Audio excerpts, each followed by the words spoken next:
સગ્રામપુરા વિસ્તારમાં બિલ્ડરની કરાયેલી ઘાતકી હત્યાની ઘટનામાં અઠવા પોલીસે ત્વરિત તપાસ હાથ ધરી હત્યાના બે સગા ભાઈઓને ઝડપી પાડ્યા હતા.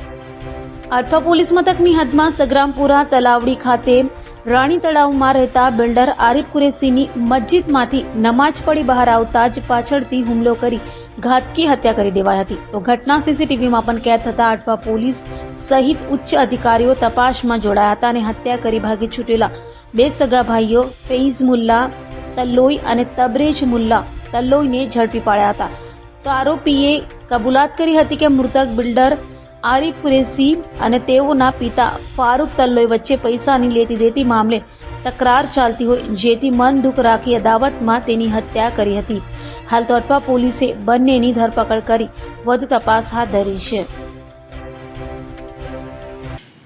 જી, ગઈકાલ તારીખ 30/7/2024ના રોજ કલાક 13:30 થી 14:00 દરમિયાન સગ્રામપુરા તલાવડી મોલવી સ્ટ્રીટ ખાતે એક ઈસમની બે યુવકો દ્વારા હત્યા કરવામાં આવી હતી.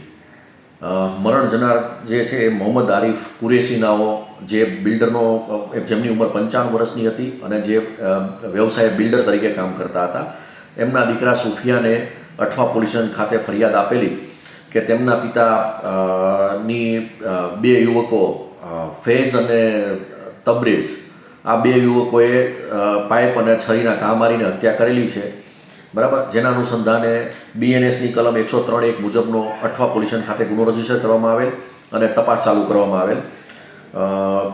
ફરિયાદમાં સુફિયાને જણાવેલ કે એમના પિતાએ આશુતોષ હોસ્પિટલ સગ્રામપુરા ખાતેની સામેની બાજુએ એક જમીન રાખેલી, જે જમીનના બાંધકામ કરવા બાબતે પૈસાની લેતી દેતી બાબતે આ લોકો પૈસા માંગતા હતા એમની પાસે, સામાવાળા, અને એ પૈસા નહોતા આપતા, એના કારણે થઈને એમની હત્યા થઈ એવું એમણે ફરિયાદમાં જણાવેલ છે. બે આરોપીઓને પકડવા માટે અલગ અલગ ટીમો બનાવવામાં આવેલી અને મહેનતના અંતે બે આરોપીઓની આજ કલાક 13:30 વાગે ધરપકડ કરવામાં આવી છે અને પૂછપરછ ચાલુ છે.